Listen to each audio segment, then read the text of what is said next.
We continue reading from Bhagavad Gita as it is, chapter 3, text 55. Nahi kaschit shanam api jatu tishtati karma krit karyate hi avasha karma sarva prakriti chair gunehe.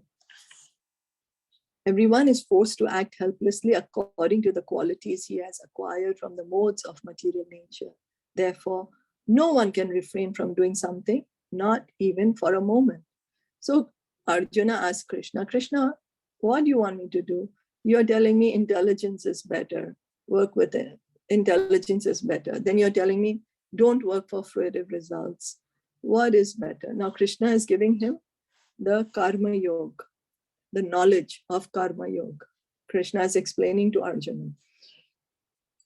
Because Arjuna really wants to know, what should I do? What do you want me to do? Should I stop working? So Krishna is saying, nobody can stop working. We can't artificially renounce anything. Everyone is forced to act helplessly according to the qualities he has acquired from the modes of material nature. So no matter what we say, oh, I'm not going to work anymore. But the modes are going to push us to do it. We have that natural inclination towards some particular activity. So Krishna is saying, if you artificially stop it, you're just going to be a nuisance in society. Because you have not purified your heart. You're going to renounce, say, I'm become a renunciate now. I'm going to do nothing. But because the heart is not pure, you'll again indulge in the same activities. Now you're saying you will not fight, you'll go beg. But because you're a Kshatriya, you will end up fighting. Then you'll start quarreling with people, or you might do something else, So it is not a question of embodied life, but it is the nature of the soul to be always active. Without the presence of the spirit soul, the material body cannot move. The body is only a dead vehicle to be worked by the spirit soul, which is always active and cannot stop even for a moment. What? The body is a dead vehicle? I thought I'm this body. How come? Amazing word, Prabhupada, the way he writes it. The body is only a dead vehicle to be worked by the spirit soul, which is always active and cannot stop even for a moment. So this body is working because the spirit soul is in it. And as soon as the spirit soul leaves it, this body is a dead body. So I'm actually the spirit soul, but I'm so attached to this body and I think I'm this body. What shall I do now? But that is the reality. We are the soul, and it is our nature to be always active. The soul cannot sit still even for a moment. That's the reason, right? Dead body. As soon as the soul leaves the body, the body is lying here. Don't even refer them to the name. Immediately, the category just changes. Body is lying. So then what happened? Where did the soul go? The soul will take up another body. It will. The choice depends on us whether we want to take another material body or spiritual body. That choice is ours. But we have to leave this body and take up another body. That is for sure. That is the laws of material nature. We cannot say, no, I will never leave this body. So as such, the spirit soul has to be engaged in the good work of Krishna consciousness. Otherwise, it will be engaged in occupations dictated by the illusory energy. So we have to work. The mind has to think of something. The mind, I'm sorry, the mind is going to think of something. It can't be empty. There's no empty space in the mind. The choice is ours. What do we want to fill that space with? That choice we have. If we fill it with Krishna conscious activities, Krishna's pastimes, how can I please Krishna? Let me try to hear about Krishna. Let me try to understand Krishna. How does Krishna feel? Let me try to understand what is Bhagavatam saying. What are the devotees saying? So either we have that, or it will be we will be thinking something else, which is not related to Krishna. So what do? Don't I have to work? I have so many responsibilities. Each of us have different responsibilities in society. How do we do? Then are we trying to say Krishna conscious is not practical? No, it's the most practical. Why? Because all the work we are doing, who has given us the ability to do the work we are doing? Krishna says in Bhagavad Gita, I'm the ability in man. I'm the strength of the strong. I'm the intelligence of the intelligent. Then he says, I'm the Paramatma in everyone's heart. From me come remembrance, knowledge, and forgetfulness. So that means whatever ability we are doing, whatever strength we are working with, it's all given to us by Krishna. We just have to accept that. Give him the gratitude. Yes, whatever I'm able to do is because Krishna is giving me this ability to do it.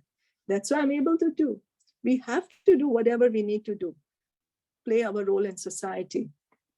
That's what Krishna is keeping on telling Arjuna. He's telling him, don't just retire because you're not yet purified. It's your duty right now to fight. So you fight, but do it for my pleasure. So we have many duties. We do it to the best of our ability for the pleasure of Krishna. Krishna, somehow or the other, I'm in this position. Let me try to work for your pleasure. How shall I work that I may be able to please you, my dear Krishna? What shall I do? How can I do my work in a way which will be pleasing to you, my dear Krishna? How can I connect my work to you? How can I offer the result of my work to you? This should be our mental contemplation.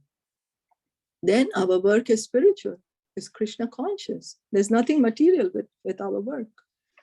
And outside, nobody will even know. People think that you're just doing normally, going about your day-to-day activities. Nobody needs to know.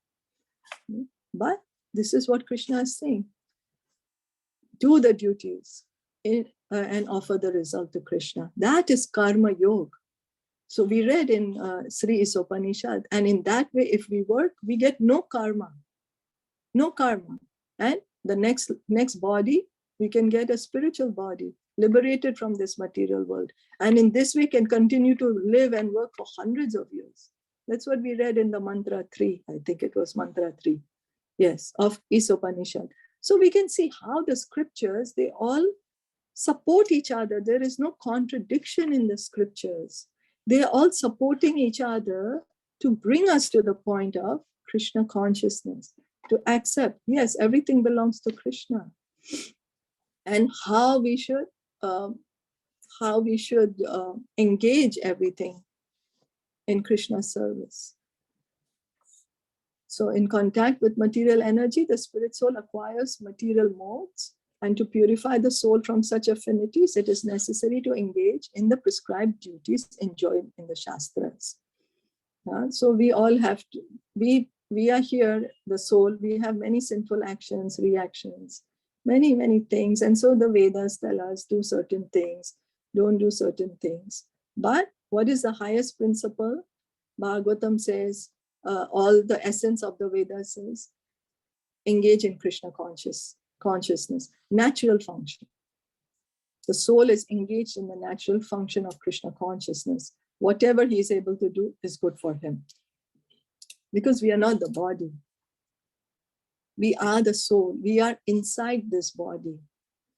Our illusion is we are thinking I am this body. So let me make this body the most comfortable as I can. I am this mind. Let me make this mind the most comfortable as I am. We have forgotten that I am actually the soul. So, and my natural position is I have an eternal relationship with Krishna. How can I be situated in my relationship with Krishna? How can I keep Krishna in the center? So we'll just finish up this. The Srimad Bhagavatam 1.5.17 affirms this. Tyakva swadharmam charanam bhujam hare bhajan apak Kvo athapate tato yadi yatra kwa va bhadram abhud amushyakem ko vartha apto abhajatam swadharmataha. If someone takes to Krishna consciousness, even though he may not follow the prescribed duties in the Shastras or execute the devotional service properly, and even though he may fall down from the standard, there is no loss or evil for him. But if he carries out all the injunctions for purification in the Shastras, what does it avail him if he's not Krishna conscious? So the purificatory process is necessary for reaching this point of Krishna consciousness. Therefore, sannyas or any purificatory process is to help reach the ultimate goal of becoming Krishna conscious, without which everything is considered a failure. All the methods of purification, doing our occupational duties very well, that is also a purification, because we are working for others. It's a sacrifice. Purification, going to pilgrimages, purification, controlling mind and senses, purification. What is all this purification leading to? What it is for? What is it for? It is for us to become Krishna conscious. That is the ultimate goal. Only purification is not the goal. Purification is a process too. But the minute we start hearing and chanting, we are, immediately there is purification. We do not need to adopt any other means. Just begin hearing and chanting, and that's Krishna consciousness. So bhakti is the easiest process, and that's why it's called the process and the goal. It's the process and the goal, and without which everything is considered a failure. Everything is considered a failure. Prabhupada is like, wow, we work so hard. We put so much emotions in so many things. We put so much energy and effort in so many things, and he's calling it a failure if it's not connected with Krishna. Oh my God. But it's the truth, because everything else will be left here with the body when we leave the body and go to our next destination. So we need to continue hearing and chanting with sincerity. Continue hearing and chanting. What else can we do? Hearing and chanting. Any questions or comments? Hare Krishna. Hare Krishna. Yeah, good morning. I want to check with you one thing. The body and the mind is the only way to reach to Krishna, right? And there is no other way we can connect to Krishna, through the body and the mind. What is the balance one should have to balance life? Because many people are involved in a lot of activities. They lose the control of body with mind. They don't take care of the body. They don't take care of the mental health. What is the balance we can have so that we are we're physically fit and mentally fit to do the service or to do bhakti? How do you balance that? Because we lose control. Many people, for example, fast very hard and say, no, I want to please Krishna, but in the long run, they spoil their digestive system, or they do some long journeys or tapasyas, which in turn, they get affected by it. So many people say, it's worth it. I may die for Krishna. I don't care. But we forget that this body and this mind is the only place where we have the opportunity to reach, because once you're dead, your process in this life is over. You can't even preach. You can't even get up. You can't even do anything. So what is the balance in material body and mind, mental health versus devotional service? Could you emphasize a little bit on that, please? Yeah, thank you so much.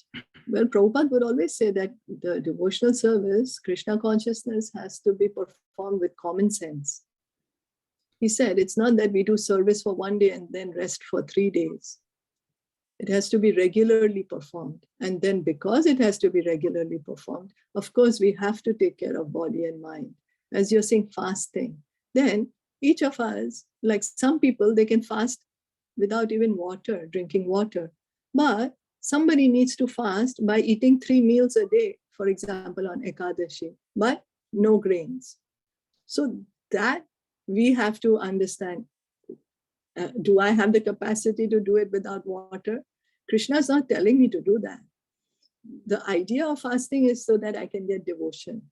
So, okay, I'm going to abstain from grains, beans and grains. That's fine, but I can eat the whole day. The other things I can eat.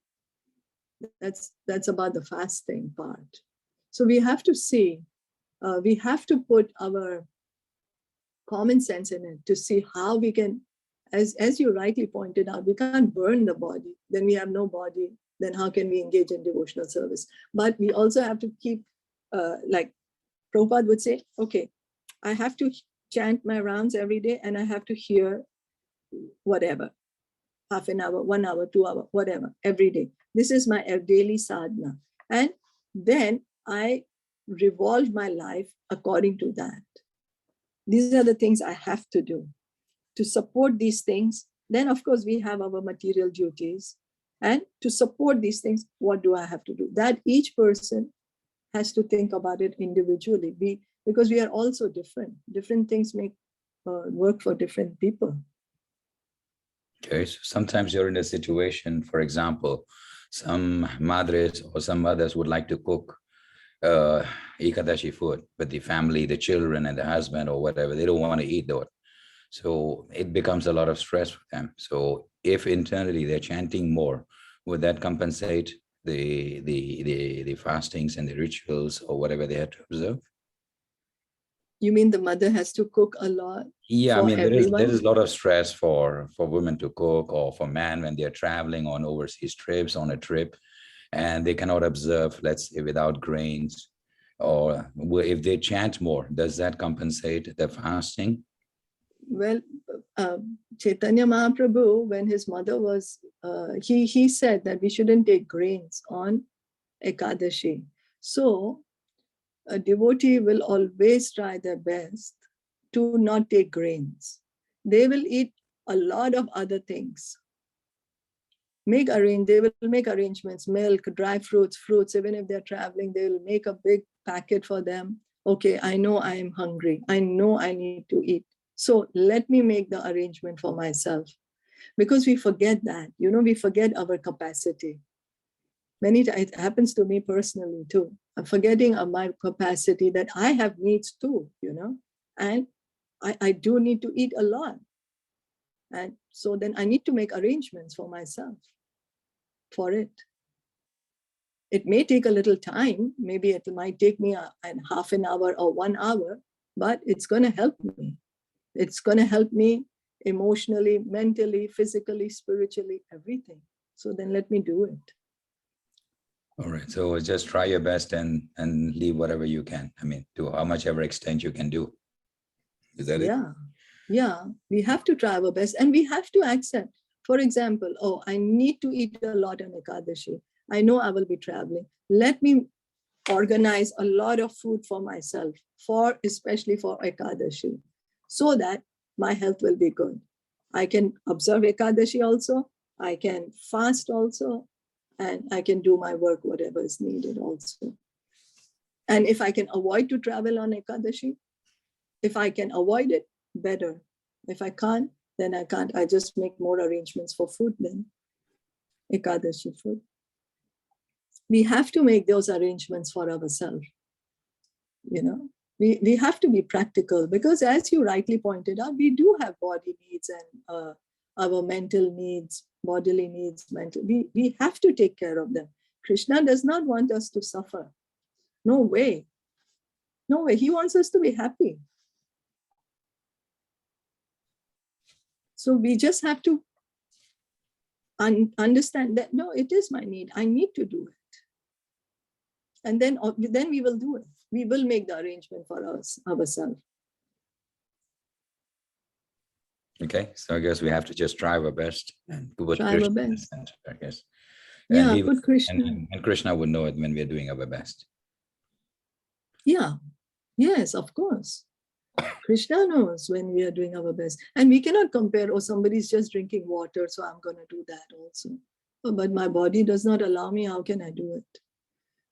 I need to eat Ekadashi food. And that's okay. So each individual has to analyze their own self first. Yes, we the body need and to. the mind. So spirituality is also a step-by-step process, not jumping into it right away. Yes, we have to be aware of ourselves. Then otherwise, how will be aware of Krishna?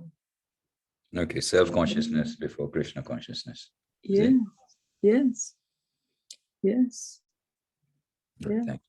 Thank you. Yes, Thank you so much, because many of us make this mistake, we don't understand it. Many of us do that. So thank you. Okay. We'll stop here for today. Srimad Bhagavad Gita ki jai, Srila Prabhupada ki jai, Gaur Premanande Hari.